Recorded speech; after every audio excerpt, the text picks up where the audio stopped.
Imagine finding out that the most terrifying biological villain on Earth is actually the blueprint for the future. Yeah, it really sounds like a bad science fiction premise, honestly. Right. I mean, we're talking about the unstoppable, indestructible protein behind mad cow disease. Exactly. But it is rapidly becoming the absolute foundation of modern material science. We are looking at a framework that flips everything we know about these incurable diseases into this incredible roadmap. A roadmap for, like, self-healing spaceships Right. and sub-picosecond processors, which is just It's why. a complete paradigm shift, yeah. So today, we are doing a deep dive into a really staggering piece of source material. It's a comprehensive 2026 application framework. Right. It's titled Prion and Amyloid Architectures, a Total Application Framework by Zachary David Enfield. Yeah. And if you were listening to this, like maybe you're prepping for a boardroom presentation on biotech investments, or, and this is really who we want to speak to today. If you're a biology student trying to understand where your field is headed in the next 30 years, we are going to provide a simplified guide to DNA prion hybrid computing for a biology student. Which is a lot to unpack, but we'll take it step by step. Exactly. We're going to build this from the ground up. We'll trace how this exact same molecular logic scales all the way up to redefine aerospace and manufacturing and even global civilizational infrastructure. Because the core thesis Enfield puts forward here is that the cross-beta amyloid scaffold, which is just, the scientific term for the structural shape of all prions, is Hmm. actually the most information-dense nanostructure we have. The most robust, highly tunable thing known to material science. You're right, it's not a biological error at all. It's the ultimate building block. Okay, but I have to stop you right there Yeah, because we have this giant, terrifying elephant in the room. I know exactly where you're going with this. Yeah, I mean, if I hear the word prion, my mind instantly goes to neurodegenerative diseases like Creutzfeldt-Jakob or fatal familial insomnia. Which are awful, devastating conditions. Right. These are diseases caused by a protein that just folds wrong. And then it acts like this microscopic zombie teaching every other protein around it to fold wrong, too. It's a cascade failure, yeah. So detail for me how researchers ensure non-infectious safety in engineered protein materials. Because how on earth do we build computers out of this without triggering a biological apocalypse? It is the most important question to answer before we go any further. And the answer really lies in the fact that we have to explain the clear biological distinction between functional amyloids and pathological prions. Okay, so they aren't the same thing. No, not at all. When you think of a prion disease, you are specifically thinking of mammalian PRP. That's a very specific protein in our brains that, when misfolded, causes that dangerous pathogenic cascade. Right, the zombie effect. Exactly. But the biological world is absolutely packed with safe, functional amyloids that use that exact same shape for completely harmless reasons. So not all prions are brain-destroying zombies. Far from it. I mean, yeast, for example. Yeast naturally uses prion determinants like SUP35 and URA2 to adapt to environmental stress. Wait, yeast has prions? Yeah, it uses them to survive. Yeah. We also have entirely synthetic amyloid peptides that scientists have literally designed from scratch, like the X-tire motif. And those are safe. Completely safe. They share the exact same structural logic.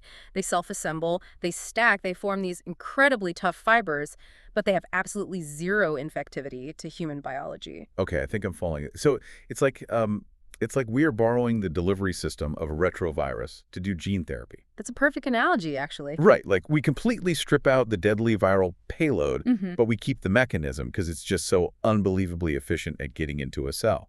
That is highly accurate.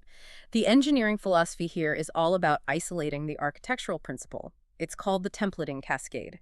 But we do it without importing the pathogenic mechanism. We take the good, leave the bad. Exactly.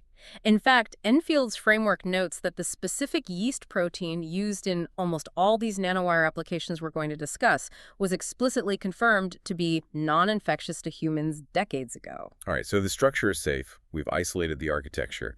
But what actually is this architecture? Because when I picture a protein, I usually imagine like a tangled, microscopic ball of yarn. Right, and most proteins do look somewhat like tangled balls of yarn. Those are called globular proteins, but the amyloid framework is entirely different. I hope so. Enfield calls it the cross-beta architecture. So instead of a tangled ball, imagine a protein folding itself into a flat, zigzagging ribbon. We call that a beta strand. Okay, a zigzag ribbon. And in this specific architecture, these beta strands orient themselves perfectly perpendicular to the long axis of the fiber they're forming. So kind of like the rungs on a ladder. Yeah. Yes, exactly like that. But imagine millions of these ladders stacked perfectly on top of each other. Wow, millions of them. And they lock together through these incredibly dense networks of hydrogen bonds, forming tightly packed sheets. But wait, that sounds incredibly rigid, like almost brittle if it's just tightly packed hydrogen bonds. You would think so. Hmm. But biology has this brilliant workaround. The cross-beta structure effectively creates a nanocomposite material. Meaning what, exactly? Meaning you have these alternating layers of extremely rigid hydrogen-bonded beta sheets, but sticking out from those sheets are the protein's side chains, and those side chains are flexible. Oh, interesting. Yeah, they act exactly like microscopic shock absorbers. So it's not just strong, it's tough. Yeah. Which really brings me to the next massive claim in this framework. Enfield compares this microscopic shock absorber to industrial materials. Yes, he does. He makes direct comparisons. And he claims it outperforms them. But let's be real here for a second. You're telling me a protein which is, the same basic molecular category as egg whites and human hair can compete with steel? The math on that just doesn't make intuitive sense to me. I completely understand the skepticism, but if we compare amyloid toughness and durability directly against steel and carbon fiber benchmarks, the numbers are undeniable. Okay, hit me with the number. Well, first, to really grasp this, we have to separate stiffness from toughness. Right, okay. Like, glass is incredibly stiff. It has a high modulus, right? But it shatters easily. It has very low toughness. Got it. A car tire is far less stiff, but it absorbs immense amounts of energy before breaking, meaning it's highly tough. Right, so toughness is about surviving an impact without catastrophic failure. Exactly. And the framework highlights that engineered polymeric amyloid achieves a toughness of 160 megajoules per cubic meter. 160 megajoules. Okay, give me some context for that number. Like, what does spider silk get? Because spider silk is usually the holy grail when we talk about biological supermaterials. Yeah, natural spider dragline silk maxes out at around 150 to 160 megajoules per cubic meter. Wait, really? So we are already matching or even beating the toughest biological fiber on Earth? Yes. And now, let's look at synthetic materials. High-performance engineering polymers like spectrofiber only achieve about 30 to 40. Wow, that's way lower. Carbon nanotube composites sit around 50 to 100. Even Kevlar 49, which we use in bulletproof vests, has massive tensile strength but relatively low energy dissipation compared to this amyloid structure. But what about high tensile steel? If I'm building a bridge or a spaceship hull like this paper suggests, I want to know why I'm using protein instead of forged steel. Describe why amyloid fibers are tougher and more energy efficient than industrial steel. So steel is much stiffer. High tensile steel has a raw Young's modulus of around 200 gigapascals, while functional amyloids might only sit between 3 and 7 gigapascals. Okay, so steel is stiffer. But because of those microscopic shock-absorbing side chains we talked about, the amyloid fibers absorb vastly more kinetic energy before actually snapping. Because it can bend and flex and absorb the hit. Exactly. And here's the absolute kicker. They do this at 1/8 the density of steel. 1/8 the density. So it is radically lighter, it's tougher than spider silk, and it absorbs massive amounts of kinetic energy without failing. It really is a miracle material in that sense. But how do we control it? With steel, we add carbon, we heat it, we quench it. You can't forge a protein in a blast furnace. No, you tune it at the molecular level. You use something called the hydrogen bond density, or HBD. HBD. That is your primary engineering dial. The mechanical properties of an amyloid fibril are directly proportional to how densely packed the hydrogen bonds are in its core. So if you want a structural steel analog, say, for that spaceship hull, what do? You engineer the amino acid sequence to have incredibly tight residue packing. You increase the HBD, and that gives you a stiff, ultra-strong fibril. And what if you dial the HBD down? Then you get a more dynamic, fragile fibril. It becomes easier to fragment, which might sound like a bad thing. Yeah, fragile doesn't sound great for a spaceship. Right, but it's actually perfect if you want a dynamic, self-replicating scaffold. You are taking the exact same prion logic protein and tuning it along a spectrum from indestructible I-beam to rapidly growing spider web purely by tweaking its genetic sequence. Okay, if this material is really that miraculous, If it's tougher than Kevlar, highly tunable, 1/8 the weight of steel, and completely biocompatible, why isn't my car chassis made out of it right now? It really comes down to the manufacturing scale. Right now, in labs, we can make incredible individual fibers. But not whole cars. Right. The engineering bottleneck we're currently solving is how to align billions of those microscopic fibers into a macroscopic panel. But the manufacturing paradigm that Enfield outlines is exactly why this will eventually replace traditional industry entirely. Right. The framework spends a lot of time on this. Outline how self-assembly materials might replace traditional manufacturing methods. Because it sounds like you're talking about growing a car rather than assembling one. That's exactly what I'm saying. Think about the current industrial pipeline. To make a steel panel, we mine iron ore, transport it, melt it in wildly energy-intensive blast furnaces. Right. Huge carbon footprint. Exactly. We cast it, we stamp it with massive hydraulic presses. It requires vast amounts of heat, fossil fuels, and heavy machinery. Amyloid production turns that entirely upside down through self-assembly. So how does the self-assembly actually work at an industrial scale? You take a tiny quantity of preformed fibril, which is your seed, and you drop it into a liquid solution of monomer proteins. It sounds a bit like rock candy. Like when you drop a string into supersaturated sugar water, the sugar molecules just naturally crystallize onto the string. It is a very similar visual, yeah, but it's driven by complex protein folding instead of simple crystallization. Okay, so the liquid proteins hit the seed. Right. The monomers in the liquid hit the ends of the prion seed, and the seed physically forces them to fold into that exact same cross-beta structure. The fibril just grows longer and longer, and then you gently agitate the liquid. The fibril breaks into several smaller pieces, and every single broken piece immediately becomes a new seed. So it's exponential. Explosive exponential growth, yeah. Outline the process of scaling amyloid fiber production using industrial-grade bioreactors. All you really need is a vat, a stirring mechanism, and a protein-rich growth medium. But wait, where do we get thousands of gallons of protein-rich medium to feed these vats? Doesn't that just shift the environmental burden somewhere else? Like we have to grow massive amounts of crops to feed the vats. That is actually the most elegant part of the roadmap. You don't need highly refined chemical polymers or vast fields of corn. Explain how photosynthetic feedstock production drives manufacturing costs towards zero. You use photosynthetic feedstock? Photosynthetic. Like plants. Like algae. You engineer cyanobacteria or algae to produce the base protein monomers? These algae grow photosynthetically using just atmospheric CO2, water, and sunlight. So the raw material pulls carbon out of the air. Yes. The framework projects that this photosynthetic pipeline drives the marginal production cost of these hyper-advanced structural materials virtually to zero. That is just genuinely mind-bending. We are talking about brewing structural components tougher than steel with sunlight and pond scum. It really is incredible when you step back and look at it. Well, let's pivot for a second. Because structural toughness is only half the battle for modern civilization, right? The 21st century runs on electricity. Very true. A block of wood is strong, but I can't wire a microchip with it. If we're really going to build DNA computers and smart habitats out of this, can this biological shock absorber actually carry an electrical charge? It conducts electricity in ways that completely challenge our fundamental understanding of organic chemistry. Really? How so? Let's start with intrinsic electronic conductivity.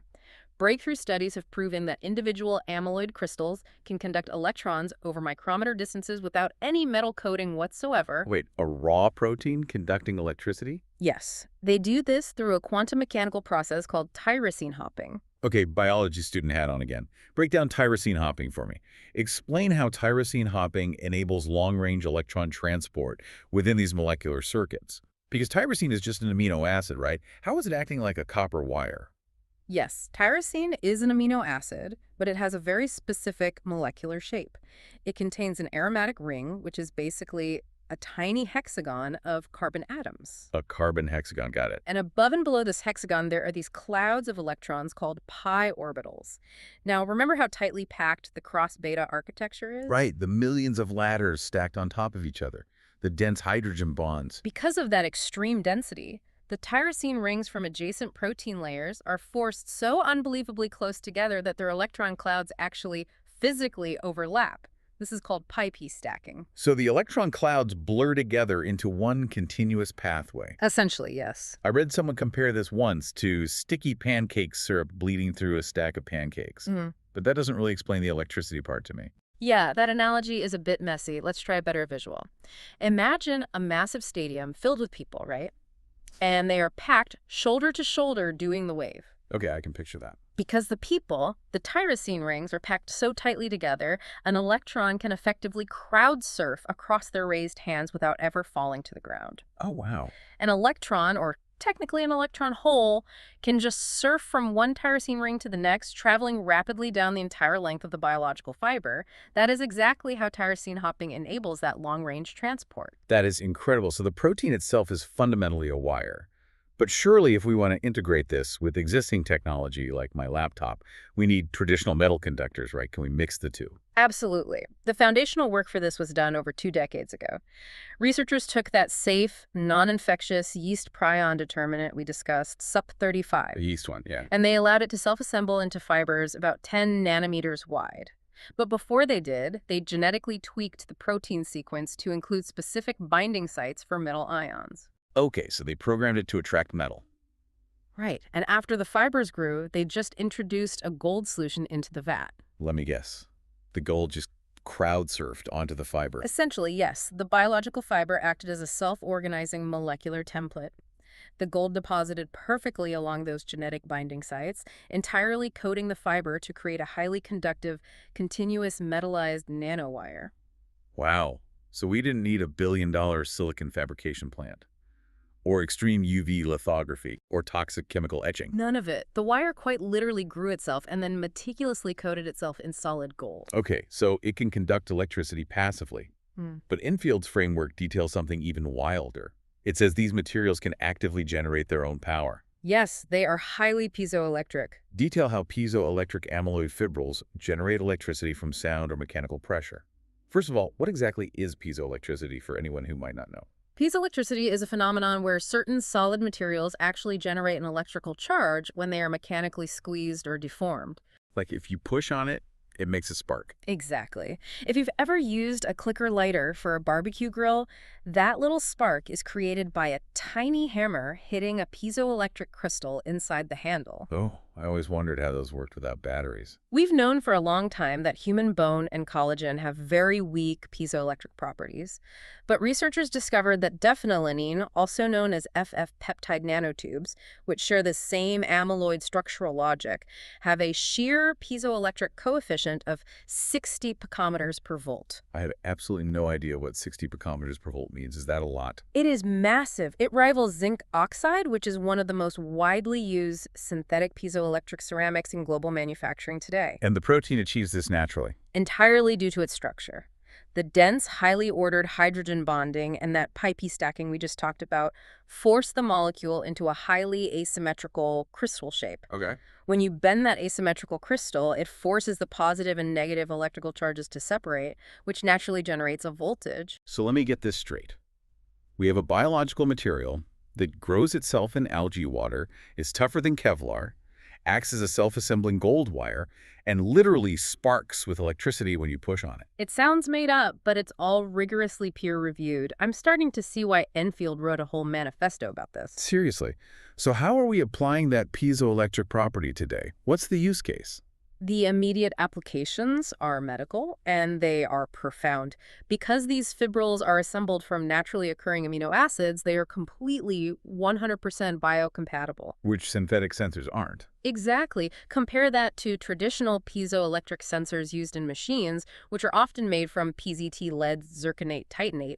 You absolutely cannot put lead inside a human body. Right, that's incredibly toxic. But you can inject an amyloid fibril, and when its job is done, the body just breaks it down into harmless nutrients. Okay, so how are we using them medically? Describe how piezoelectric fibrils generate electricity from sound to power, self-contained medical sensors. There was a remarkable study recently that demonstrated this flawlessly. They engineered piezoelectric amyloid fibrils that you can inject directly into a target area inside the body, like, say, a deep tissue tumor. Okay, so you inject the protein into the tumor, then what? Then, from completely outside the body, a doctor applies ambient sound waves, or ultrasound. Sound waves, just regular acoustic energy traveling through the skin. Yes. The sound waves pass harmlessly through the healthy tissue, but when they hit the fibrils injected in the tumor, the acoustic pressure physically squeezes and vibrates them. And because they're piezoelectric. Because they are highly piezoelectric, that microscopic mechanical deformation generates up to 1 volt of electricity right there inside the tumor. Wait, 1 volt from sound waves. That's almost the voltage of an AA battery generated locally inside a human organ. It gets even better. That localized electrical charge drives local chemical reactions in the fluid around the tumor, specifically splitting water and oxygen molecules to generate reactive oxygen species, or ROS. And what do ROS molecules do? They are incredibly toxic to cancer cells. So the fibril isn't just a sensor or a battery, it is a localized, targeted weapon. Let me make sure I'm capturing the sheer scale of this consolidation. The generator, the structural scaffold, the sensor, and the active drug delivery vehicle. They are all literally the exact same self-assembling molecule. You've got it perfectly. You inject a harmless protein liquid. You hit the patient with targeted sound waves. The protein flexes, generates its own electricity, chemically nukes the tumor, and then safely melts away into amino acids. It is a complete paradigm shift in nanomedicine. It is the ultimate consolidation of function. Which honestly perfectly brings us to the absolute core focus of Enfield's framework. The computing aspect. Yes, if you are a biology student listening to this, pay very close attention to this next synthesis. Provide a simplified guide to DNA-prion hybrid computing for a biology student. We have established that this amyloid material can compute mechanically, conduct electricity, and self-assemble at the nanometer scale. What happens when we interface this biological hardware with the greatest data storage molecule in the universe? You're talking about DNA. I am. Let's start with the why. Why are we so desperate to compute with DNA in the first place? Silicon has served us incredibly well for decades. Why move away from it? Because silicon is hitting a physical wall. Moore's law, the idea that we can keep shrinking transistors every 2 years, is collapsing. Why? Can't we just keep making them smaller? Not anymore. Transistors are now so small that quantum tunneling occurs. The electrons literally just jump across the physical barriers they aren't supposed to cross. Because the walls are too thin. Exactly. Plus, the heat dissipation required for massive silicon data centers is environmentally unsustainable. DNA offers a way out through unprecedented density and state capacity. Let's break that down. State capacity. Standard digital computing is binary, right? Right. Every microscopic switch on a silicon chip represents 1 bit of information. A 0 or a 1, 2 states. On or off. But DNA doesn't work like that. No. DNA uses a quaternary storage system. It has 4 distinct chemical states: the nucleotides, adenine, cytosine, thymine, and guanine, A, C, T, and G. So mathematically, one switch of DNA is holding vastly more data than one switch of silicon. Precisely. It encodes 2 bits per state change instead of 1. If you run a DNA processor at the exact same clock frequency as a binary system, it naturally transmits double the information per physical operation. That's huge. And furthermore, DNA is a complex 3-dimensional molecule, whereas silicon chips are largely printed in flat 2D layers. The information density of DNA per cubic millimeter simply dwarfs any solid-state silicon drive by millions of times. I've heard those statistics before, like you could fit the entire internet into a shoebox of DNA. It's theoretically possible, yes. But there has historically been a massive speed limit on DNA computing. Like, biology is slow. If I want to read a strand of DNA, I have to add a chemical enzyme to a test tube, put it in a centrifuge, and wait hours for the reaction to happen. You can't run a smartphone or an AI model if it takes 3 hours to load an application. You've hit on the exact bottleneck that crippled early DNA computing. Chemical processing is completely useless for real-time computing, but Enfield's framework details how terahertz radiation, or THS, has completely broken this biological speed limit. So we aren't using chemicals anymore. No. We have transitioned from chemical processing to physical processing. Explain how terahertz pulses drive picosecond switching in DNA quaternary logic gates. Okay, sub-picosecond. Let's define the scale for a second. A picosecond is 1/1,000,000th of a second. Correct. How does shining a specific type of light on DNA make it compute in a trillionth of a second?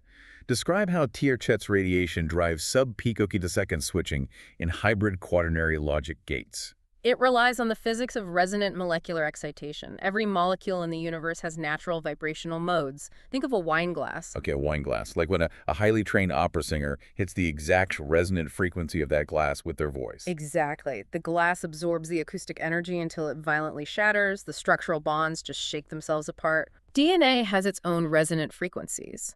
The two halves of the DNA ladder are held together by hydrogen bonds between those AT and CG pairs we mentioned. Okay. It turns out the natural breathing frequency at which those hydrogen bonds vibrate falls squarely within the terahertz range of the electromagnetic spectrum, specifically between zero point 0.1 and 10 terahertz. So instead of a sound wave hitting a wine glass, we are hitting the DNA with a terahertz light pulse. Explain how terahertz excitation enables sub-picosecond switching in DNA quaternary logic gates. Yes. When you fire an intense, ultra-fast terahertz pulse at the DNA, tuned precisely to that resonant frequency, the hydrogen bonds absorb the energy and temporarily break. They break, like the glass shatters. Well, they unzip. The two strands of the DNA denature in literally trillionths of a second. And when the terahertz pulse stops, what happens? They rezip, or anneal, just as fast. The natural thermodynamic attraction snaps them back together immediately. By using these pulses, we aren't waiting for a slow chemical enzyme to pry the DNA open to read or write data. We are flashing it with invisible light, causing it to toggle between states in a picosecond. And because AT pairs are held together by 2 hydrogen bonds and CG pairs are held together by 3, do they have different resonant frequencies? You've grasped the genius of it, yes. Yes. They vibrate at slightly different TX frequencies. So you can target them individually. Exactly.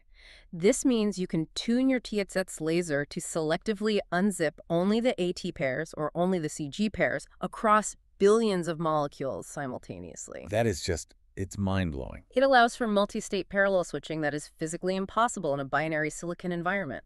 Okay, this is blowing my mind. We have this unimaginably dense, super-fast quaternary hard drive in DNA. But here is the massive engineering problem. How do you wire it up? The interconnect problem. Right, but the DNA is the hard drive. How does it talk to the motherboard? You can't take a soldering iron and attach a microscopic copper wire to a single strand of DNA. The copper wire is millions of times too big. And for decades, that was considered an unsolvable problem. Silicon and copper operate at macroscopic feature sizes compared to the atomic world of DNA. So how do we physically bridge that gap? This is exactly where the prion fibers enter the picture. They solve the interconnect problem natively. Because of their size. Exactly. Remember those SUP35 yeast fibers? When they self-assemble, their diameter is tightly controlled by their biology to be exactly 10 nanometers wide. 10 nanometer. Which is perfectly, almost uncannily, compatible with the molecular scale of DNA origami structures. So you don't have an interface mismatch. The wire is the exact same size as the hard drive. Not only are they the same size, but you don't even have to manually place them. You genetically program the prion fibers with specific binding affinities. You put them in the vat, and the biological wires literally grow themselves across the microlandscape. They navigate on their own. Yes. Navigating from one specific DNA memory site to another, creating a seamless, self-assembling topological circuit. Let me try an analogy here to make sure I'm visualizing this right. Imagine traditional silicon computing is like a vast, bustling continent connected by massive, wide superhighways. Okay, I like that. Those highways are the copper wires. Now imagine DNA is an ancient infinite library containing all the knowledge in the universe, but it's sitting in the middle of a dense, impenetrable jungle. Right. No roads go there. Your massive copper superhighways simply cannot reach the tiny doors of the library. Prion fibers are like genetically modified seeds you drop into the jungle.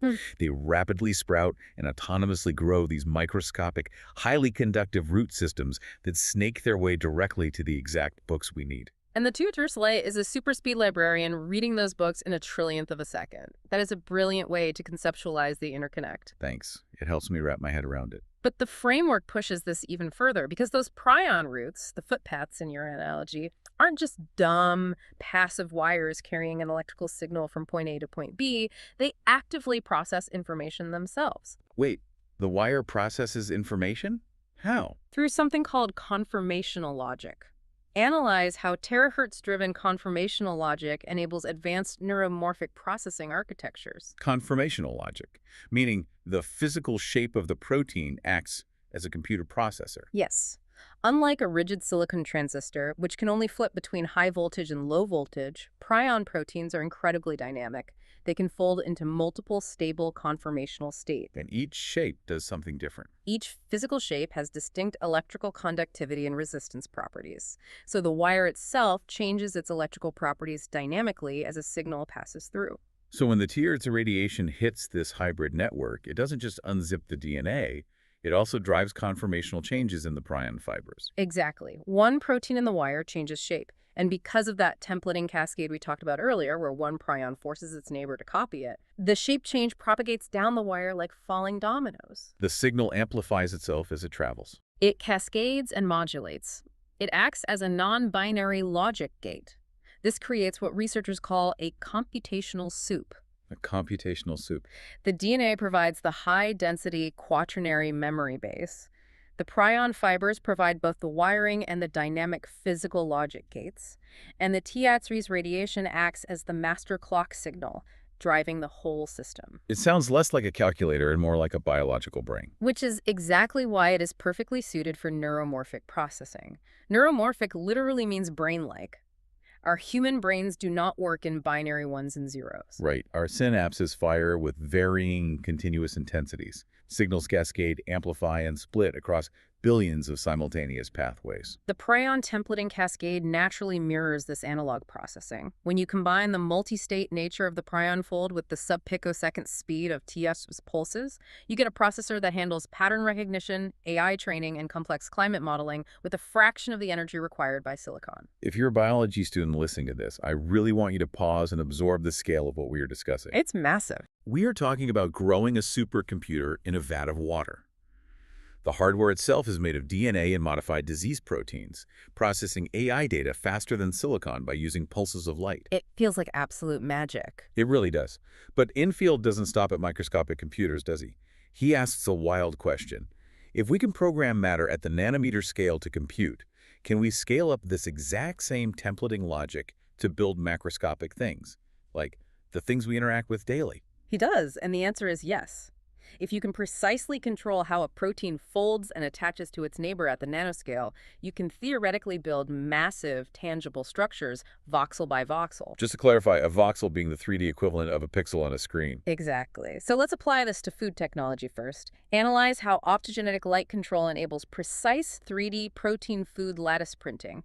Right now, the lab-grown meat industry struggles immensely with texture. Oh, definitely. When we try to make plant-based alternatives or cultured meat, we're essentially just extruding a slurry like a meat ink out of a 3D printer nozzle. Right, and it usually ends up feeling like a sponge or a paste. It doesn't have the grain of a real steak. Because a real steak relies on highly complex, microscopic bundles of aligned muscle fibers, intricately woven with connective tissue. You just can't replicate that by squeezing paste out of a tube. Exactly. But by using prion logic self-assembly, we can build the food structure from the molecule up, and instead of using TOT's radiation, we use optogenetics to control the assembly. Optogenetics? Yeah. Doesn't that usually refer to controlling neurons in mice with light? Historically, yes, that's where the field started. But the principle applies to structural proteins, too. We use light-activated proteins, specifically molecules called opsins or LV domains, that physically change their shape when exposed to specific wavelengths of visible or UV light. Okay, so how does that print a steak? Imagine a large vat filled with a nutrient-rich liquid solution of protein monomers. You use a sophisticated laser system to flash a highly focused microscopic point of UV light at a specific 3D coordinate inside the vat. The voxel coordinate. Exactly. The light hits that specific coordinate, activating the protein monomers exactly at that spot. They instantly fold, template together, and lock into a solid amyloid lattice. So you aren't squeezing material at all. You are shining a complex 3D hologram into a vat of liquid protein, and the solid food literally crystallizes into existence exactly where the light intersects. You are printing meat with light. And because the resolution of the laser is microscopic, you can program the exact microarchitecture of muscle tissue, voxel by voxel.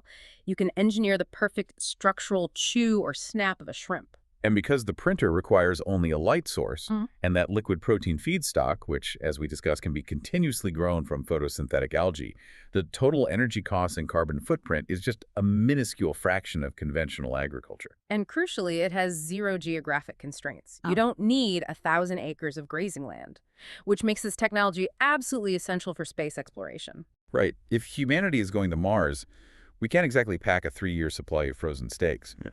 Explain how self-assembling protein lattices can create lightweight space habitats. For deep space missions, mass is the ultimate tyrant. Every ounce costs thousands of dollars to escape Earth's gravity. So how do we feed them? Space agencies are already investing heavily in ISRU in situ resource utilization.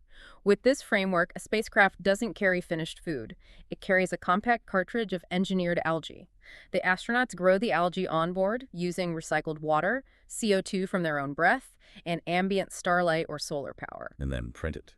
The algae produce the protein monomers, and the optogenetic printer generates fresh, perfectly textured, highly nutritious food indefinitely.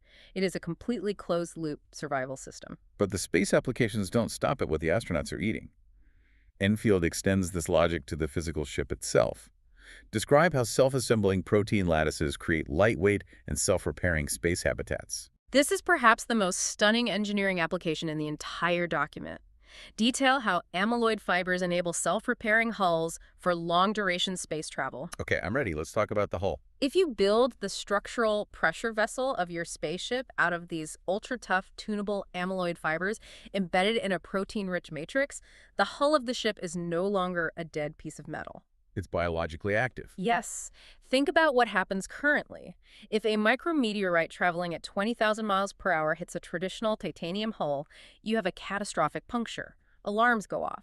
You need a welder, epoxy patch kits, and an incredibly dangerous emergency spacewalk. Panic all around.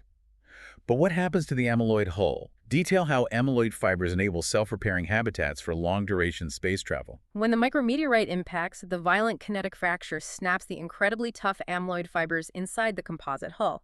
This sudden break exposes the highly reactive, jagged ends of the prion fibers to the fresh protein monomers that are continuously suspended in the surrounding matrix. And based on everything we've discussed today, what do broken amyloid seeds do when exposed to fresh monomer? They initiate the templating cascade. The break itself triggers the growth. Instantly and spontaneously, the structural fibers begin rapidly regrowing from the broken ends outward across the vacuum of the puncture. That's unbelievable. The growing fibers mesh together, interlock, and physically seal the crack, restoring the structural integrity of the pressure vessel. So the spaceship hull acts more like human skin healing a cut than a piece of metal needing a mechanic. It literally scabs over and regenerates its own armor. Explain how self-assembling protein lattices can create lightweight space habitats. It's beyond sci-fi. And Enfield goes out of his way to point out that this is not speculative. Biology already uses this exact mechanism. Really? Where? E. coli bacteria produce a safe, functional amyloid called curly to build the protective biofilms that surround their colonies. If you mechanically disrupt or cut an E. coli biofilm, the damaged fiber ends immediately template new growth from the surrounding environment to repair the structure. Enfield is simply scaling up a billion-year-old bacterial defense mechanism to protect astronauts. The implications for deep space survival are just astronomical. You are describing a ship that grows its own food from algae, processes navigational data at sub-picosecond speeds using DNA logic gates, and autonomously heals its own bullet holes. That's the vision. But I have to play devil's advocate here for a second. A spaceship isn't just a hole in a computer. It has engines. It requires propulsion systems that generate unimaginable heat, radiation, and electromagnetic stress. Surely a biological protein, no matter how tough its hydrogen bonds are, would just melt or vaporize inside a rocket engine. If I boil an egg, the proteins denature in minutes. It's a very logical concern, but you have to look at the extreme chemical and thermal stability profile of the cross-beta architecture. It is practically indestructible by conventional biological standards. Okay, define indestructible. In laboratory stress tests, functional amyloid fibrils have survived boiling in concentrated sodium hydroxide, prolonged exposure to pure formic acid, and extreme heat that would instantly vaporize normal globular proteins like the ones in your egg. Okay, so it's chemically tough. What about radiation in deep space? They are heavily radiation hardened. Mammalian prions, to our immense frustration in the medical field, are notoriously resistant to massive doses of gamma-ray irradiation. So they survive things that would kill DNA. Doses that would completely scramble the DNA of a living cell or permanently fry the logic gates of a traditional silicon computer board leave the cross-beta architecture completely intact. All right, so they won't melt easily and they won't mutate from cosmic rays. But how do they actively participate in the propulsion system? We obviously aren't burning proteins like rocket fuel for thrust. No, we are using them to structure the electromagnetic fields that drive advanced propulsion.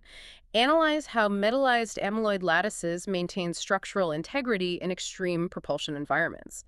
The framework delves into highly advanced theoretical physics here, specifically referencing Alcubierre-class geometries and gravitomagnetic liquid metal drives. Okay, without turning this into a massive sci-fi physics lecture, an Alcubierre drive is a theoretical concept for a warp drive, right?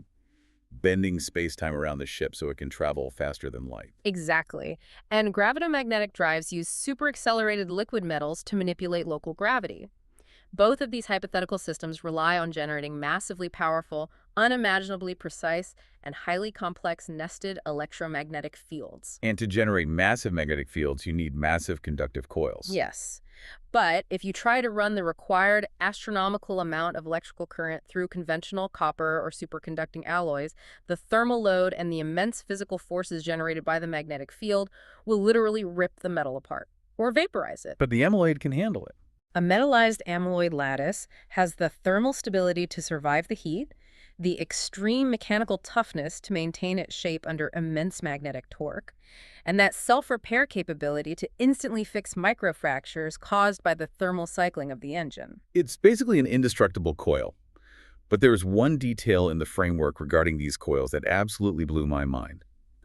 Explain how intrinsic fiber chirality shapes electromagnetic field architectures for deep spaceflight. Oh, this is fascinating. This seems like the most advanced concept in the whole document. First, what does chirality mean in this context? Chirality means handedness or asymmetry.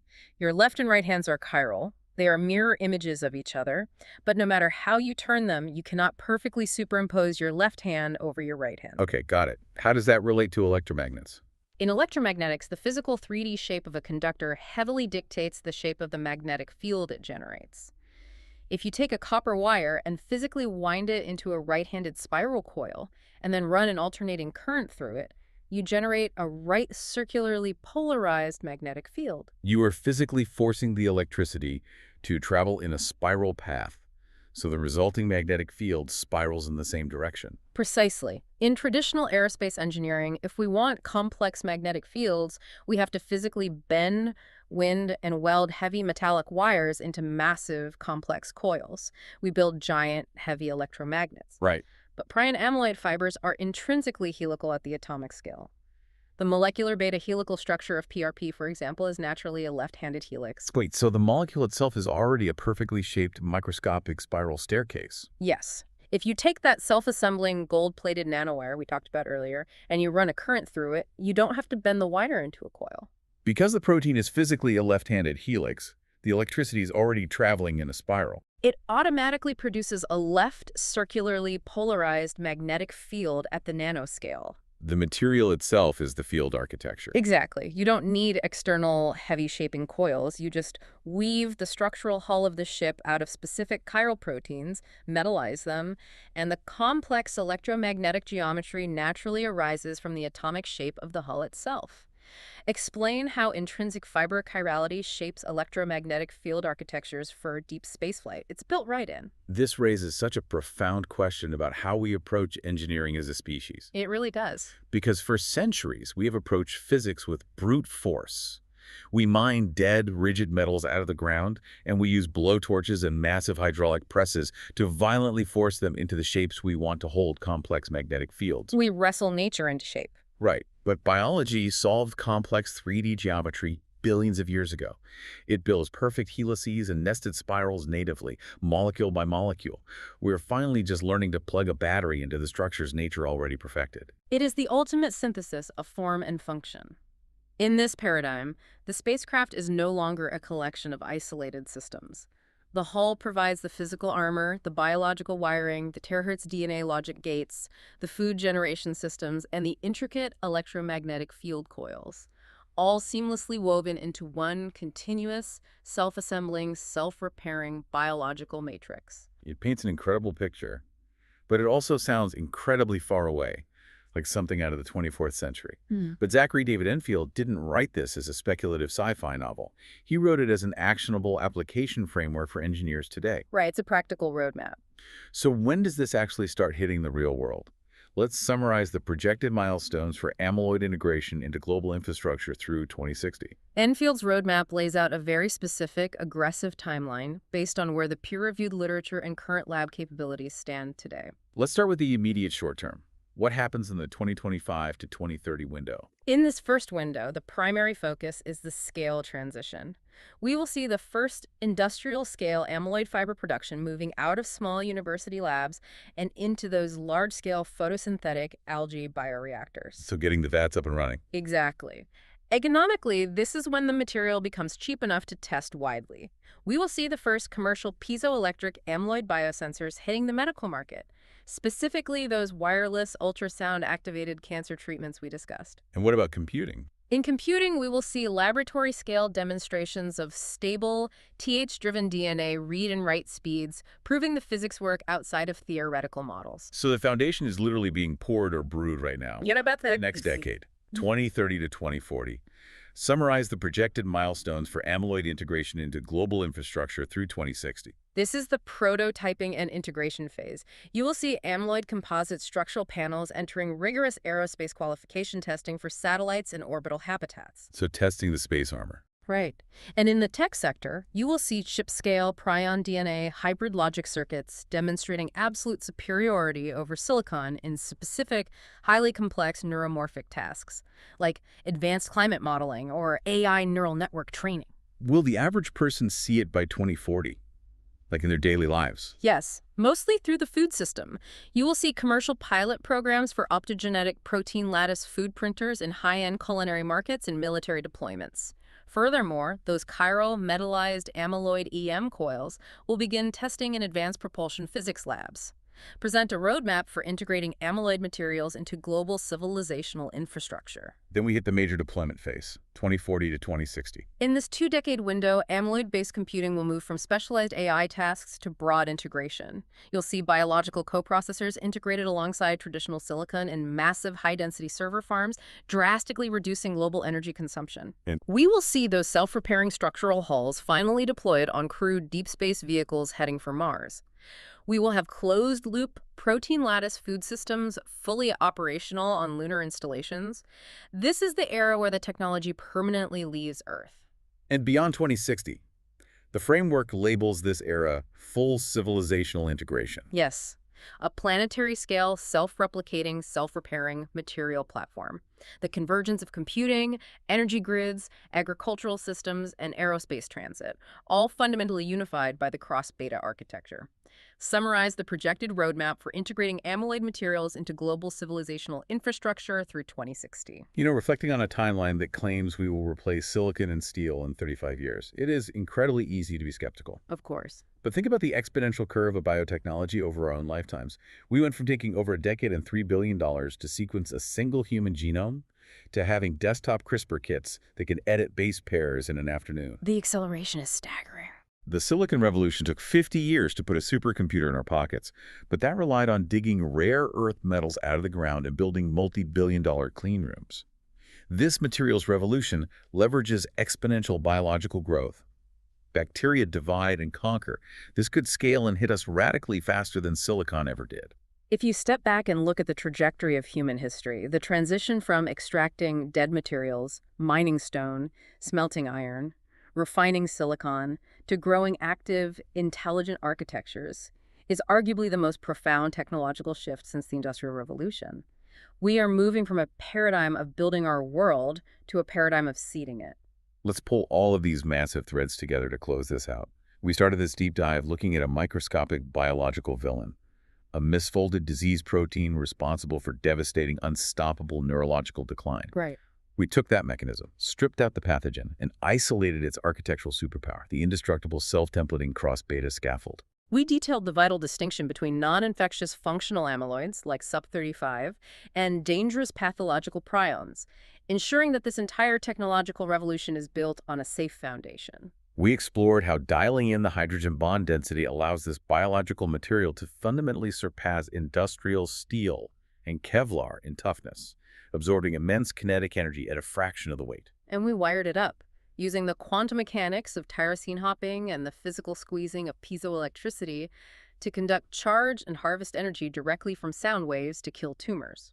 We provided a roadmap for how terahertz radiation breaks the biological speed limit, using resonant pulses to unzip DNA hydrogen bonds in picoseconds, enabling dense quaternary hybrid supercomputers that process information like a biological brain. And we scale it to the stars, from using targeted UV light to print perfect biological food lattices out of algae, to growing self-healing spaceship hulls that scab over micrometeorite impacts. To structuring the electromagnetic field of theoretical warp drives natively through the spiral geometry of the molecule itself.